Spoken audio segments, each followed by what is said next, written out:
ناظرین کرام، اگلا پروگرام ہے راہ عمل۔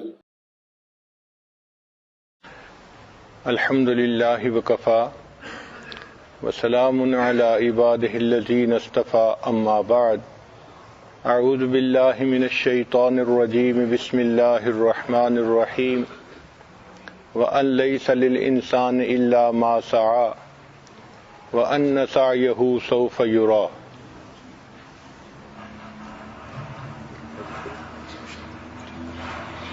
سبحان ربک رب العزت عما یصفون وسلام علی المرسلین والحمد للہ رب العالمین۔ اللہم صلی علی سیدنا محمد وعلی آل سیدنا محمد وبارک وسلم۔ رمضان مبارک میں خواتین کی اس محفل میں ازدواجی زندگی کے متعلق، بچوں کی تربیت کے متعلق، گھریلو جھگڑوں کے متعلق مجالس منعقد ہوتی رہیں۔ اس سال خواتین کو اپنی زندگی بہتر بنانے کے لیے کچھ باتیں عرض کرنا مقصود ہے، تو ہم نے ٹاپک یہ چنا، management in the life of Muslim women, کہ مسلمان عورت کی زندگی میں مینجمنٹ کا کیا کردار ہے۔ انسان زندگی میں کام تو بہت سارے کرتا ہے، اگر سلیقے سے کرے تو اس کا فائدہ ہوتا ہے، اور اگر بغیر سلیقے کے کرے تو نقصان ہوتا ہے۔ چنانچہ اسی پر بیانات ہوں گے۔ آج کا عنوان ہے ہیلتھ مینجمنٹ، کہ انسان اپنی صحت کا خیال کیسے رکھ سکتا ہے۔ نبی علیہ الصلوۃ والسلام نے ارشاد فرمایا، نعمتان مغبون فیہما کثیر من الناس، دو نعمتیں ایسی ہیں کہ ان میں بہت سارے لوگ کوتاہی کرتے ہیں، الصحہ والفراغ، ایک صحت اور ایک فراغت۔ تو صحت کے بارے میں ہم میں سے بہت سارے لوگ لاپرواہی کا ارتکاب کرتے ہیں، جبکہ مومن کو چاہیے کہ اچھی صحت رکھے۔ حدیث مبارکہ ہے، المؤمن القوی خیر من المؤمن الضعیف، اللہ تعالیٰ کو قوی مومن کمزور مومن کی نسبت زیادہ پسندیدہ ہے۔ حضرت علی رضی اللہ عنہ فرمایا کرتے تھے، جس شخص کو 5 نعمتیں مل گئیں وہ سمجھے مجھے دنیا کی تمام نعمتیں مل گئیں۔ ایک شکر کرنے والی زبان، دوسرا ذکر کرنے والا دل، تیسرا مشقت اٹھانے والا بدن، اور چوتھا نیک بیوی، اور 5واں وطن کی روزی۔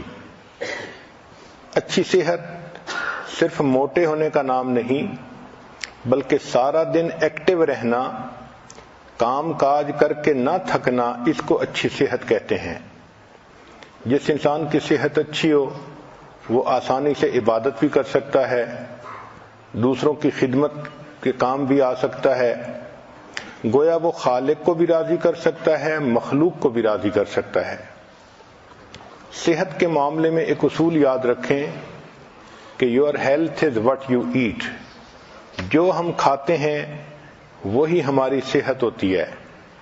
اگر ہم اچھے عادتیں ڈال لیں کھانے پینے کے بارے میں تو ہماری صحت اچھی ہو جائے گی۔ آج کل سائنسی دور ہے، آپ دیکھیں گی کہ ہر کھانے کی چیز کے اوپر ڈبے پر کیلوریز لکھی ہوئی ہوتی ہیں، اور لوگ اس کا بہت زیادہ خبط ہے ان کو۔ حالانکہ ہم کیا چیز کھاتے ہیں یہ زیادہ اہم ہے بنسبت اس کے کہ ہم کتنی کیلوریز کھاتے ہیں۔ ہمیں چاہیے کہ ہم ہیلدی فوڈ کھائیں۔ چنانچہ گھر میں جو آسان جگہیں ہیں ان پر فروٹ اور ڈرائی فروٹ کو رکھنا ایک اچھی عادت ہے۔ میز پر آسان جگہوں پر جہاں بچے بھی کھا سکیں اور بڑوں کو ضرورت ہو تو وہ بھی کھا سکیں۔ ہماری زندگیوں میں کھانے پینے میں چینی کا استعمال بہت زیادہ ہو گیا ہے، یہ ٹاکسین ہے۔ چنانچہ سائنٹیفک ریسرچ نے یہ بتایا کہ انسان کے جسم میں جو ٹیومر گروتھ ہوتی ہے، شوگر اس کے لیے فیول کا کام کرتی ہے. دل کی بیماری کے لیے شوگر فیول کا کام کرتی ہے. سائنس نے یہ بتلایا کہ لوگ کوکین کی نسبت شوگر کی وجہ سے زیادہ مرتے ہیں، حالانکہ ہمارے جسم کو ڈائریکٹ شوگر کی ضرورت ہی نہیں ہوتی. جو فروٹ اور سبزی سے شوگر ملتی ہے وہ ہمارے جسم کے لیے کافی ہوتی ہے. جانوروں کو دیکھیں کہ وہ سبزی کھاتے ہیں اور ان کی صحتیں کتنی اچھی ہوتی ہیں، ان کو وہیں سے شوگر مل جاتی ہے.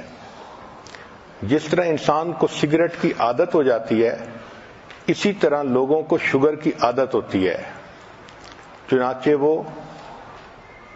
میٹھی چیزیں کھانے کے عادی بن جاتے ہیں. ایک سوال کہ اگر سبزی کھائیں تو سبزیوں میں سے کون سی سبزی بہتر ہے؟ اس کا جواب یہ ہے کہ گو فار گرین. جو سبزی سبز ہے آپ اس کو بے دھڑک استعمال کر لیں. بروکلی، سپینچ، کالی، سیلریز، بوک چوائے، کیوکمبر، ڈارک لیفی گرینز، زوکینی اور پیپر، یہ تمام کی تمام سبزیاں یہ ہیلدی فوڈ میں شامل ہیں. پھر اس کے بعد red and blue vegetables, apple, pepper, raspberries, strawberries, tomato, یہ بھی انسان کے لیے ایک اچھا چوائس ہے. اگر آپ اپنے کھانے پینے پہ غور کریں تو we are addicted to carbohydrates, جیسے white bread, white rice, pasta, یہ تمام چیزیں کاربوہائیڈریٹس ہیں اور اس کی وجہ سے ہماری صحت زیادہ خراب ہوتی ہے. موٹاپے پر جتنی ریسرچ کی گئی تو پتہ یہ چلا کہ موٹاپا فیٹ کھانے کی وجہ سے نہیں ہوتا، کاربوہائیڈریٹس کھانے کی وجہ سے ہوتا ہے. ہمیں چاہیے کہ ہم کاربوہائیڈریٹس کو ویجیٹیبل اور فروٹ کے ساتھ ریپلیس کریں. کھانے پینے میں ٹائمنگ کا بھی بہت دخل ہے. اگر آدمی بھوکا ہو تو دیکھا ہے کہ اس وقت اس کو جو چیز مل جائے وہ کھا لیتا ہے، چاہے اس میں کریم ہو اور چاہے وہ ہیلدی فوڈ نہ ہو. اس لیے اگر اپنے وقت پہ کھانا کھائیں تو اس کا فائدہ زیادہ ہوتا ہے.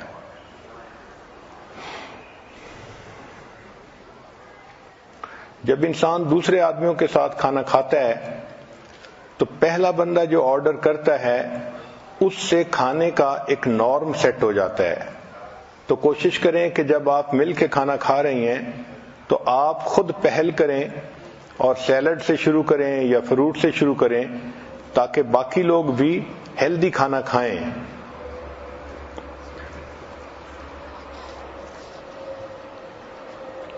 ایک اہم سوال کہ کھانوں میں سب سے بہتر ترتیب کیا ہے، تو یہ چیز سائنٹیفک ریسرچ سے ثابت ہو چکی کہ کھانے کی ترتیب میں فروٹ اور ویجیٹیبل سب سے بیسٹ ہیں.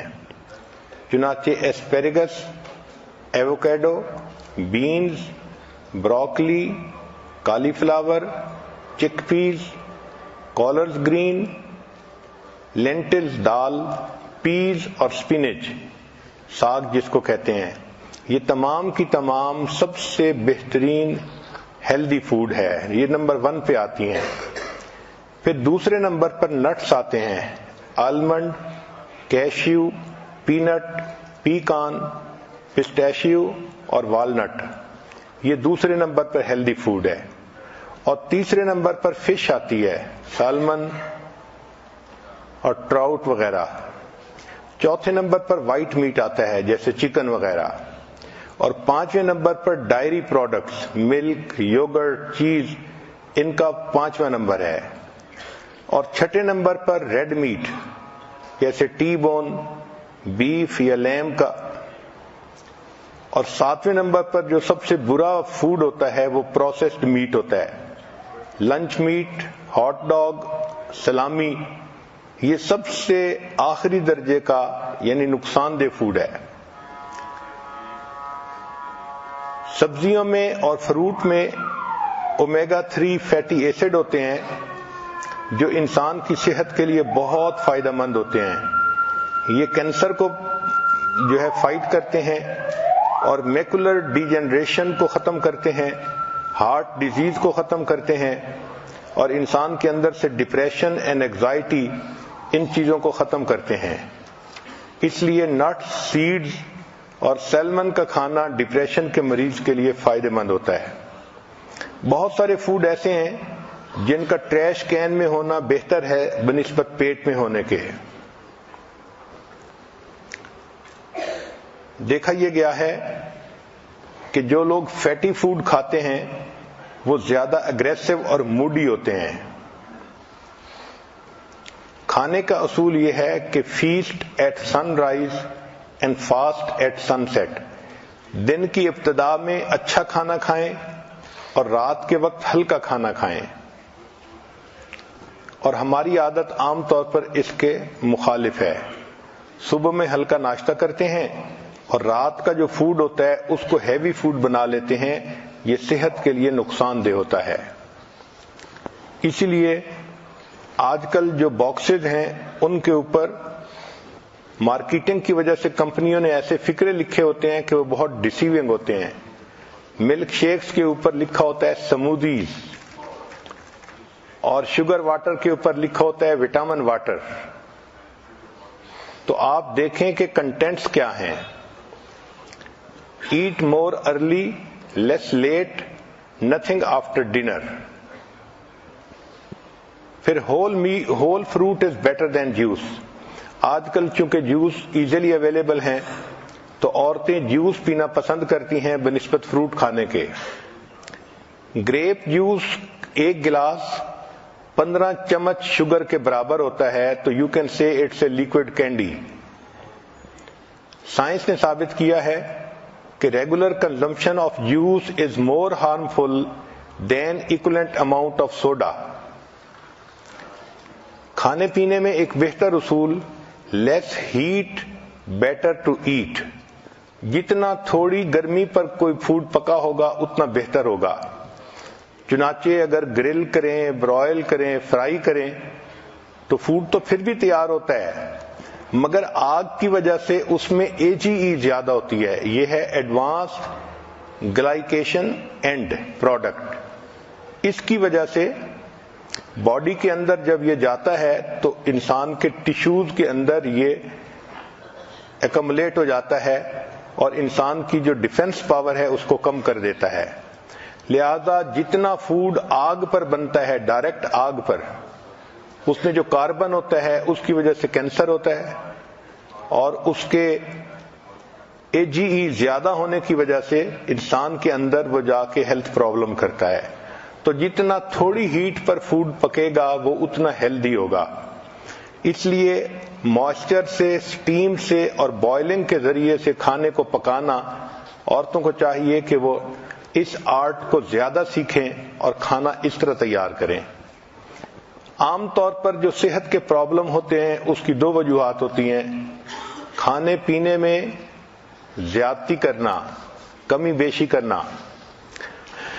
چنانچہ حدیث مبارکہ میں زیادہ کھانے کو ناپسند کیا گیا ہے۔ حدیث مبارکہ ہے ما ملا ابن آدم وعاء شر من بطن، کہ پیٹ کے برتن کے بھرنے سے زیادہ برا اور کوئی برتن نہیں ہے۔ نبی علیہ السلام نے ارشاد فرمایا کہ حسب للرجل اکلات، کہ بندے کے لیے چند لقمے کافی ہیں، یقمن صلبہ، کہ جس سے اس کی کمر سیدھی رہے۔ ایک حدیث پاک میں نبی علیہ السلام نے ارشاد فرمایا ان اکثر الناس شبعا فی الدنیا اطولہم جوعا فی الآخرہ، کہ جو لوگ دنیا میں اکثر پیٹ بھرے رہیں گے وہ قیامت کے دن اکثر خالی پیٹ رہیں گے۔ سیدہ صدیقہ رضی اللہ عنہا فرماتی ہیں ما شبع فی یوم مرتین من خبز بر حتی لاحق اللہ، کہ نبی علیہ السلام نے اپنی نبوت کی زندگی میں ایک دن میں 2 مرتبہ پیٹ بھر کر کھانا نہیں کھایا۔ نبوت کی پوری زندگی میں ایک دن میں 2 مرتبہ کھانا پیٹ بھر کر نہیں کھایا۔ اور ہمارے ہاں تو ماشاء اللہ سارا دن ہی سلسلہ چلتا رہتا ہے. اس لیے سیدہ عائشہ رضی اللہ عنہا فرماتی ہیں فَإِنَّ الْقَوْمَ لَمَّا شَبِعَتْ بُطُونُهُمْ کہ جب لوگ اپنے پیٹ بھر لیتے ہیں تو پھر ان کے بدن کے اندر سستی آ جاتی ہے, دل سخت ہو جاتے ہیں. وَحَجَمَتْ شَهْوَاتُهُمْ اور ان کی شہوات ہجوم کرتی ہیں. جتنا زیادہ کھائیں گے اتنا انسان کے اندر شہوت زیادہ بڑھے گی. شریعت کا اصول کتنا پیارا ہے کہ نبی علیہ السلام نے ارشاد فرمایا کہ ابن آدم کے لیے بہتر یہ ہے کہ جب کھانا کھائے فَثُلُثُ طَعَامٌ تو تیسرا حصہ کھانا کھائے, وَثُلُثُ شَرَابٌ تیسرا حصہ پانی پیے, اور تیسرا حصہ ہوا کے لیے چھوڑ دے. حضرت عمر رضی اللہ عنہ کے بارے میں آتا ہے کہ آپ ایک کھانے میں 11 لقمے کھایا کرتے تھے. محمد بن واسع فرماتے ہیں من قل طعمہ فہم و افہم کہ جو بندہ کم کھانا کھاتا ہے وہ بات سمجھتا بھی ہے اور وہ بات سمجھا بھی سکتا ہے. عمر بن قیس فرماتے ہیں کہ تم پیٹ بھر کے مت کھانا کھاؤ, اس سے دل سخت ہو جاتا ہے. ابو ایوب سختیانی رحمۃ اللہ فرماتے ہیں کثرت الاکل داء البطن کہ زیادہ کھانا بدن کے لیے بیماری ہوتی ہے. حسن بصری رحمۃ اللہ علیہ نے ایک بہت خوبصورت بات کی, فرماتے تھے کہ کھانا سیدنا آدم علیہ السلام کے لیے جنت میں ابتلا تھا اور اولاد آدم کے لیے یہ دنیا میں ابتلا ہے. اسی کی وجہ سے اکثر لوگ گناہوں کے مرتکب ہوتے ہیں زیادہ کھانے کی وجہ سے. یوسف بن اسبات رحمۃ اللہ علیہ فرماتے ہیں الجوع رأس کل بر فی الارض زمین پر جو نیکی کی جاتی ہے بھوک ان کی اس کی بنیاد ہوتی ہے. تو جو آدمی بھوکا رہتا ہے وہ زیادہ نیکوں کی زندگی گزار سکتا ہے. سیدہ عائشہ رضی اللہ عنہا فرماتی ہیں کہ نبی علیہ السلام پر کئی مرتبہ پورا مہینہ ایسا گزر جاتا تھا کہ اسودین پہ گزارا ہوتا تھا. اسودین کا مطلب 2 کالی چیزیں, الماء والتمر پانی اور کھجور. اور آج کل کے نوجوان بھی اسودین پر جیتے ہیں, ایک چاکلیٹ اور ایک پیپسی.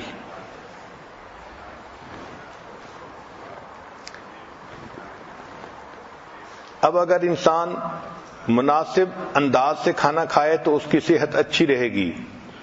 اس کے لیے سب سے بہترین طریقہ یہ ہے کہ کھانا کم کھایا جائے. ہماری شریعت اتنی خوبصورت ہے کہ سال میں 1 مرتبہ رمضان کے روزے رکھوائے گئے. یہ جو فاسٹنگ ہے اس کے اتنے فائدے ہیں کہ کوئی حد نہیں. مجھے ایک مرتبہ امریکہ میں ایک ڈاکٹر ملا جو عیسائی تھا. بات چیت کرتے ہوئے کہنے لگا کہ آپ لوگ روزے رکھتے ہیں؟ میں نے بتایا کہ ہاں ضرور رکھتے ہیں. کہنے لگا میں بھی 40 دن روزے رکھتا ہوں ہر سال. میں نے کہا آپ کیوں رکھتے ہیں؟ کہنے لگا کہ میں نے اپنی ڈاکٹری میں اس بات پر ریسرچ کی کہ انسان کی ہیلتھ بہتر کیسے ہو سکتی ہے. تو میں نے دیکھا کہ اگر وہ بھوکا رہے تو اس کے جسم سے بیماریاں ختم ہو جاتی ہیں. تو میڈیکل ریزن کی وجہ سے میں 40 دن ہر سال روزے رکھتا ہوں. اگر کافر لوگ مادی فائدے کو سامنے رکھ کے ہر سال 40 روزے رکھتے ہیں تو ہم مسلمان تو خوش ہو کے رمضان کے 30 روزے رکھیں کہ اللہ رب العزت نے اس کو عبادت بھی بنایا اور ہمارے لیے بدن کی صحت بھی بنایا. روزے کا سب سے بڑا فائدہ یہ ہوتا ہے کہ جو ہم کھانے کھاتے ہیں ان میں سے کچھ چیزیں ٹاکسین ہوتی ہیں, وہ انسان کے بدن کے لیے نقصان دہ ہوتی ہیں. تو جب کوئی ٹاکسک چیز اندر جاتی ہے تو جسم اس کو ٹیشو کے اندر بند کر کے رکھ دیتا ہے کہ جب معدہ خالی ہوگا پھر اس کو پروسیس کریں گے. اس کی مثال ایسی ہے کہ جیسے عورتیں گھر کے اندر بہت ساری چیزیں ہیں تو شاپر میں ڈال کے ایک طرف پھینک دیتی ہیں, اچھا فارغ ہوں گی تو پھر تسلی سے ان کو سنبھالیں گی. تو جسم کا ٹیشو اس کو اس طرح اپنے ٹیشو میں لے کے اس کو رکھ لیتا ہے. جب انسان روزہ رکھتا ہے تو اس وقت باڈی کو موقع مل جاتا ہے اور پھر یہ ٹاکسک چیزیں بدن سے نکل جاتی ہیں. اس لیے فطرت کا اصول بھی یہی ہے. آپ دیکھیں اگر کوئی جانور بیمار ہو جائے تو وہ کھانا پینا بند کر دیتا ہے, اور کھانا بند کرنے سے اس کی بیماری ٹھیک ہو جاتی ہے اور جانور صحت مند ہو جاتا ہے. جب ہم کھانا کھاتے ہیں تو ہماری باڈی انرجی کا 65% ہمارے اسٹومک کی طرف ڈائریکٹ ہو جاتا ہے.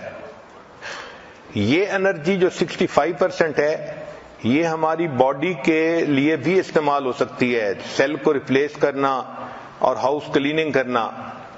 اس لیے ہمیں چاہیے کہ ہم روزے رکھنے کی عادت ہی ڈالیں.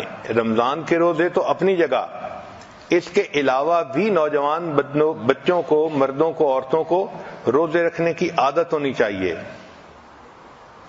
چنانچہ روزے سے انسان کے مسل ریبلڈ ہوتے ہیں. یہ عمل سونے اور روزے کی حالت میں مکمل ہوتا ہے. روزے سے انسان کا امیون سسٹم زیادہ مضبوط ہو جاتا ہے. بیکٹیریل انفیکشن، وائرل انفیکشن اور ٹیومر وغیرہ روزہ رکھنے سے ختم ہو جاتے ہیں. روزے سے انسان کی بلڈ شوگر کے چانس کم ہو جاتے ہیں. روزہ رکھنے سے انسان کا وزن نہیں بڑھتا. یہ تجربے سے ثابت ہوا ہے کہ 50% کھانا کم کرنے سے انسان کی زندگی 40% بڑھ جاتی ہے. چنانچہ روزہ رکھنے سے انفلیمیشن کم ہو جاتی ہے، ٹرائی گلائسرائڈ کم ہو جاتا ہے، کولیسٹرول کم ہوتے ہیں اور باڈی ماس کم ہو جاتا ہے. جو کنواری بچیاں ہوں ان کو چاہیے کہ وہ انٹرمیٹنٹ فاسٹنگ کریں. انٹرمیٹنٹ فاسٹنگ کہتے ہیں صوم داؤدی، ایک دن روزہ اور ایک دن افطار.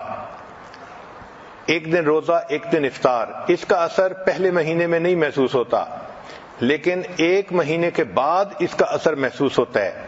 اس سے انسان کے جو دماغ میں نفسانی، شیطانی، شہوانی خیالات آتے ہیں، ایک تو وہ کم ہو جاتے ہیں، دوسرا وزن کنٹرول ہو جاتا ہے اور جسم چاق و چوبند ہو جاتا ہے. فیٹی ایسڈز کی جو آکسیڈائزیشن ہے وہ اس سے بڑھ جاتی ہے. اس سے انسان کے مسل مضبوط ہو جاتے ہیں. آج کل ایک نئی ریسرچ آئی ہے کہ دنیا میں جتنی بھی ڈائٹ کے لیے مشقیں کی گئیں ان میں سب سے بہترین مشق وہ 5+2 ہے. 5+2 کا کیا معنی کہ ہفتے میں آپ 5 دن نارمل کھانا کھائیں اور 2 دن روزہ رکھیں. اس کو 5+2 کہا گیا. اس کا فائدہ یہ ہوتا ہے کہ 2 دن روزہ رکھنے سے انسان کا برین یہ سگنل لیتا ہے کہ میں نے زیادہ نہیں کھایا، لہذا وہ موٹاپے کی طرف سسٹم کو نہیں جانے دیتا. آپ دیکھیں کہ شریعت نے سوموار اور جمعرات کا روزہ اس کو عبادت کہا. اگر ہم شریعت ہی پر عمل کرنے لگ جائیں تو ہمیں دنیا کے فائدے تو مفت میں ہی مل جائیں. تو بچیوں کو چاہیے کہ وہ ڈائٹنگ کرنے کی بجائے جمعرات اور سوموار کا روزہ رکھنے کی عادت بنائیں. اس سے بہتر ڈائٹ اور دنیا میں نہیں ہے. اس سے بریسٹ کینسر سے انسان بچ جاتا ہے اور ویٹ گین کرنے سے بچ جاتا ہے اور اس کی سکن بیوٹیفل ہو جاتی ہے. چنانچہ 5+2 ڈائٹ فارمولا، اس کا سب سے بڑا فائدہ یہ ہے کہ سکن انسان کی شائننگ رہتی ہے، ینگ رہتی ہے. اب کھانے پینے کے بارے میں کچھ کوٹیشنز ہیں، وہ بھی سن لیجئے کہ each bite is a net gain اور لاس. ایک کوٹیشن ہے to lengthen your life lessen your meals. اگر آپ اپنی زندگی لمبا کرنا چاہتی ہیں تو اپنے کھانوں کو تھوڑا کر لیجئے. Instead of using medicine better fast today. Fasting cleanse the liver, kidney, breath and flushes the toxic material. تو fasting is the key to internal purification. کھانے پینے میں بیویئر آف ہارمفل سالٹ. یہ جو ہم نمک کھاتے ہیں نا، یہ بہت زیادہ نقصان دہ چیز ہے. یہ نمک انسان کے جسم میں ڈائجسٹ نہیں ہوتا، یہ اسی طرح انسان کے جسم سے نکل جاتا ہے. ہم اس کو ٹیسٹ کی خاطر کھاتے ہیں، لیکن جب وہ سسٹم میں ہوتا ہے تو انسان کے بلڈ پریشر کو بڑھا دیتا ہے. سالٹ جب انسان کے جسم میں جالتا ہے تو یہ باڈی سے کیلشیم کو یوز کرتا ہے. چنانچہ اگر فوڈ کے اندر کیلشیم ہو تو وہ سارا استعمال کر لیتا ہے، اور اگر نہ ہو تو پھر انسان کی ہڈیوں سے کیلشیم لے لیتا ہے۔ اس لیے جو بچے پوٹیٹو چپس زیادہ کھاتے ہیں سالٹی، ان کی ہڈیاں کمزور رہ جاتی ہیں۔ اس کی بنیادی وجہ سالٹ ان کے جسم کے کیلشیم کو ایٹ کر لیتا ہے۔ پھر ٹاکسک ایسڈ کرسٹل جو بنتی ہیں جسم میں، یہ جوائنٹس کے اندر جاتی ہیں اور ان کو سٹف کر دیتی ہیں، چنانچہ چھوٹی ایج میں انسان کو جوائنٹس پرابلم شروع ہو جاتے ہیں۔ Alaikum. This is your brother Majid Mahmood recording for the daily reminder.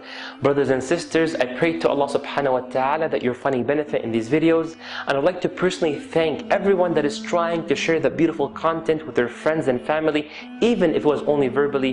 For wallahi, if it wasn't for Allah, then people like you, then the project will only go so far, even though it's the easiest task just to click share. But the benefit from this is one of the most important things in order for this project to move forward. So once again, thank you very much for doing so.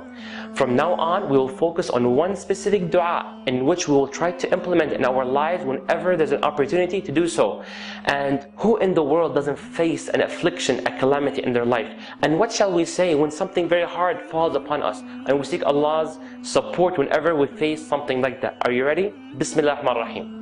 Brothers and sisters, the family of Abu Salama radiallahu anhum, may Allah be pleased by them, was a family full of love, respect and iman. Beautiful stories between the two spouses, Salama and Abu Salama, that time will not permit for us to go into detail. They were a family to be among the first ones to ever fulfill the command of Allah subhanahu wa ta'ala and Muhammad sallallahu alaihi wasallam, which was what? To emigrate from Mecca up north to Medina. And they went there.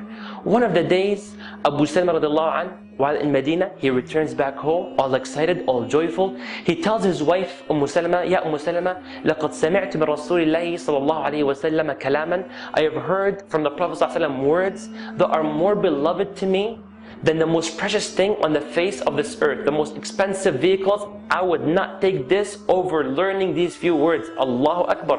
What he's trying to say, if I was given the option to take millions and millions and millions of wealth and dollars, etc., I would rather learn these few words. Allahu Akbar. Salama says, وَمَا هُوَ يَا أَبُو سَلَمَةَ? What are these words, Ya Abu Salama? He says the following. Brothers and sisters, pay attention. The following hadith now is being mentioned in Sahih Muslim. You'll find it right there. Rasulullah sallallahu alayhi wa sallam says, and don't forget to say sallallahu alayhi wa sallam. He says, مَا مِن مُسْلِمٍ تُصِيبُهُ مُصِيبًا. Not a single Muslim that whenever he or she is afflicted with an affliction, a hardship, a calamity, and they say, مَا أَمَرَهُ اللَّهُ, whatever Allah ordered me and you to say. What is it, Ya Rasulullah? Three things. إِنَّ لِلَّهِ وَإِنَّا إِلَيْهِ رَاجِعُونَ. To Allah we belong and to Allah we shall return. Number two, Allahumma ajurni fi musibati. Oh Allah, reward me for that pain and the affliction that I'm facing. Wa akhlif li khayran minha. And exchange, Ya Allah, the affliction I faced with something that is better, Ya Allah. The Prophet said, no one ever says these three things except that Allah will reward them for that pain they're experiencing. And number two, Allah will exchange them with something better than what they have been afflicted with. Allahu Akbar. Brothers and sisters, Salama radiallahu anha, sometime after hearing this from her husband, she was afflicted with something that is so major, that is so severe. And I would not exaggerate if I say it is one of the most difficult tests a human being can ever face on the face of this earth, which is what? The loss of a righteous spouse. A spouse full of righteousness and iman. And I ask Allah to allow me and you to die upon La ilaha illallah wa Rasulullah. She lost her husband Abu Salama, and she cried and she was sad and she was devastated.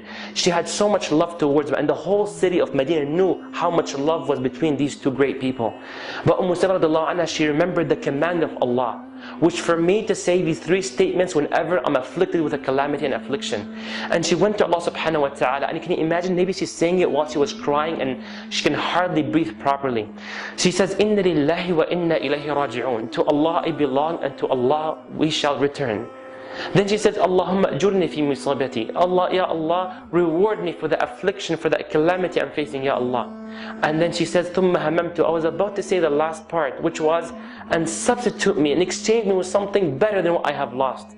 But she says, وَمَنْ أَحْسَنَ, and who is better than Abu Salama? Who is better than such a great man? Or what can Allah subhanahu wa ta'ala ever give me in wealth or anything that can be better in substitution than the husband that I lost? But her iman, brothers and sisters, was stronger than all of this. Her iman was so powerful. She believed in Allah's promise. She was certain. So she made dua. She was certain, and she's going to take action. And she said, وَأَخْلِفْ لِي خَيْرًا مِنْهُ, Ya Allah, and substitute me and exchange me with something better than affliction that I have faced. Brothers and sisters, not too long after that, someone knocked on the door of the house of Salama radiallahu anha. Who's that man and why he's here? And he came on behalf of Muhammad sallallahu alaihi wasallam, who sent him. Why? Why did the Prophet send him? To tell her that he came on behalf of the Prophet, for the Prophet is wanting to ask her hand in marriage. Allahu Akbar, Allahu Akbar, Allahu Akbar. How do you think Salama radiallahu anha, she looked at him and how she felt when she heard that news? Do you think she said, me?